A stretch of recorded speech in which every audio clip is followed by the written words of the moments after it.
Hello friends, நம்ம favourite சீரியலில் அடுத்து என்ன சுவாரஸ்யமாக நடக்குதுன்னு பார்க்குறீங்க. நம்ம மல்லியோட அறிவு கண்ணை திறந்துட்டாரு நம்ம சாமியார். அவர் எங்கேருந்து வந்தாரோ அதெல்லாம் தெரியல.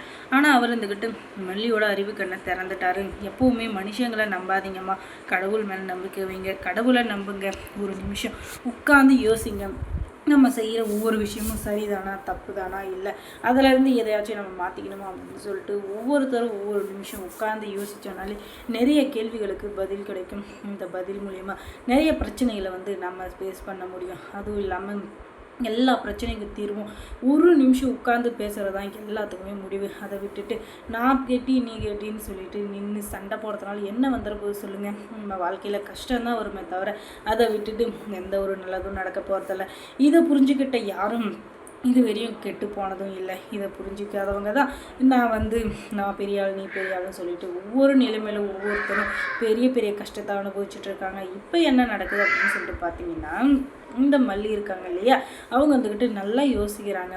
நம்ம யார் மேலே தப்பு, நம்ம எங்கே தப்பு பண்ணோம், யார் என்ன சொன்னால் என்ன, நம்ம வாழ்க்கையை நம்ம ஏன் விட்டு கொடுத்துட்டு இப்போ தவிக்கிறோம் அப்படின்னு சொல்லிட்டு நல்லா உட்காந்து யோசிக்கிறாங்க.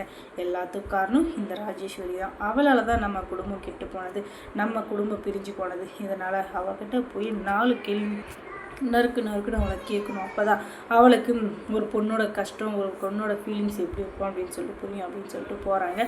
அதுக்குள்ளே அந்த லூஸ் இருக்காரே கதிரேசன், அவர் இருந்துக்கிட்டு நீ சொன்ன மாதிரியே டாக்குமெண்ட் எல்லாம் ரெடி ஆயிடுச்சுமா, நீ நினச்ச மாதிரி இன்னும் 10 நிமிஷம் உங்கள் வீடு தேடி வரும், அதனால் நீ எதுக்கும் கவலைப்படாத, அது வீட்டுக்கு தேடி பத்திரமா வர வேண்டியது ஏன் பொறுப்பு அப்படின்னு சொல்லிட்டு சொல்லிடுறாங்க.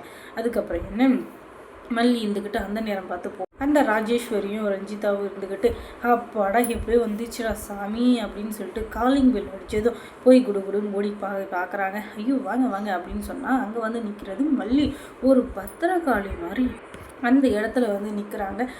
நின்னவங்க எல்லாரும் ஆச்சரியப்படுற அளவுக்கு அவங்க நின்றுட்டுருக்காங்க. அதுக்கப்புறமா அவங்க 2 பேரும், ஹே மல்லி, உனக்கு என்ன கொழுப்பு இருந்தால் எங்கள் வீட்டில் நின்றுட்டுருப்பேன், உன்னை இந்த பக்கமே வரக்கூடாதுன்னு சொல்லியிருக்கேன்ல, என்ன விஷயம், எதுக்காக இந்த பக்கம் வந்த அப்படின்னு சொல்லிட்டு கேட்க, நான் எதுக்காக இங்கே வந்திருக்கேன்றது முக்கியம் இல்லை, ஆனால் நான் எதுக்காக வந்தாலும் அது சரியான பதிலுக்காகவும் சரியான காரணத்துக்காகவும் வந்திருப்பேன் அப்படின்றது உனக்கு தெரியும்னு எனக்கு நல்லாவே தெரியும், அதுக்கான பதில் இல்லாமல் நான் இந்த இடத்த விட்டு நகரவே மாட்டேன் அப்படின்னு நம்ம மல்லி சொல்ல, சரிங்க அப்படின்னு சொல்லிட்டு அவங்க வேலையை அவங்க பார்க்குறாங்க. அது என்னன்னா, என்னை இத்தனை நாளாக ஏமாற்றிட்டு இருந்த இல்லையா, அதுக்கு உனக்கு சரியான பரிசு ஒன்று கொடுக்கணும், நான் ஏன் உன் பேச்சை கேட்கணும், நீ ஏதாச்சும் சொன்னால் அது நடந்துருமா, நீ என்ன கடவுளா, கடவுள் உனக்கு மேலே இருக்காரு, நடக்காத விஷயத்தையும் நடத்தி காட்டுற கடவுளுக்கு எது நடக்கணும் எது நடக்கக்கூடாதுன்னு கொஞ்சம் கூடவா தெரியாது, அதுவும் இல்லாமல் உன் பேச்சை கேட்டு நான் ஏன் நடக்கணும், உன்னை நான் உன் புருஷனையும் மதிக்க மாட்டார், நீயும் அவரை மதிக்கலை, உனக்கே வாழ்க்கையில் எப்படி வாழணும்னு தெரியல, குடும்பம் குட்டி புருஷன் அப்படின்னு சொல்லிட்டு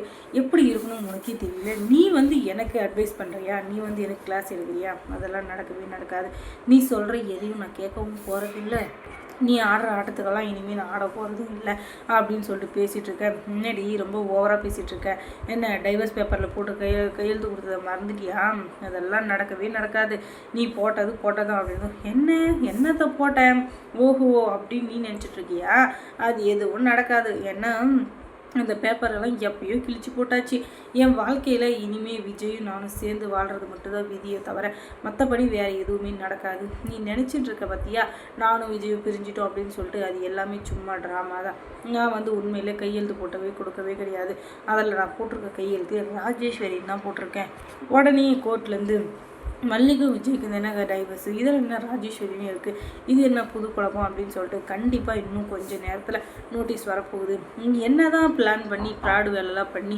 என்னை ஏமாற்றணும்னு நினச்சாலும் அது எல்லாத்துக்கான பலனும் உனக்கு கண்டிப்பாக கிடைக்கும், நீ பண்ண ஃப்ராடு வேலை பித்தலாட்ட வேலை எல்லாமே எனக்கு தெரிஞ்சிச்சு, இனிமேலும் நீ என்னை ஏமாற்ற முடியாது, நீ ஏமாத்துற எதையும் நம்புகிற நிலைமையில நானும் இல்லை, இனிமேல் நான் ஏமாற தயாராகவும் இல்லை அப்படின்னு சொல்லிட்டு பயங்கரமாக பேசிகிட்டு இருக்காங்க. என்னடா இது இவளுக்கு இவ்வளோ அறிவா அப்படின்னு சொல்லிட்டு பார்த்தா, ஆமாம் இவளுக்கு அவ்வளோ அறிவு தான், ஏன்னா இவளோட அறிவு கண்ணை திறந்துட்டாங்க இல்லையா நம்ம ராஜேஸ்வரி, அதனால் அறிவு தான், என்னடா இது புள்ள பூச்சிகள்லாம் கொடுக்க முடியும் நான் நினச்சா பார்த்தேன், நானே ஏதோ இப்போ என் வாழ்க்கையில் பெரிய பெரிய கம்பெனியை கடத்திட்டு வரணும், அதுக்கப்புறம் அந்த கம்பெனியை ஆளணும், அதுக்கப்புறம் பணம் சம்பாதிக்கணும்னு சொல்லிட்டு என்னென்னவோ பிளான் பண்ணி வச்சுருக்கேன், அது எல்லாத்தையும் முறியடிக்கிற மாதிரி, என்னடா இது இதெல்லாம் நம்புகிற மாதிரியே இல்லை, இதெல்லாம் நடக்கவே கூடாது அப்படின்னு சொல்லிட்டு பயங்கரமான டென்ஷனில் இருக்காங்க நம்ம ராஜேஸ்வரி. நம்ம வாழ்க்கையிலும் சரி மற்றவங்க வாழ்க்கையிலும் சரி நான் என்ன நினைக்கிறனோ அதுதான் நடக்கணும், இவர் நினைக்கிறதெல்லாம் நடக்கவும் கூடாது, நடக்கவும் விட மாட்டேன் அப்படின்னு சொல்லிட்டு இவங்க பிடிவாதமாக இருந்தாலும் அது எதையும் நடக்க விட மாட்டாங்க நம்ம மல்லி. என்ன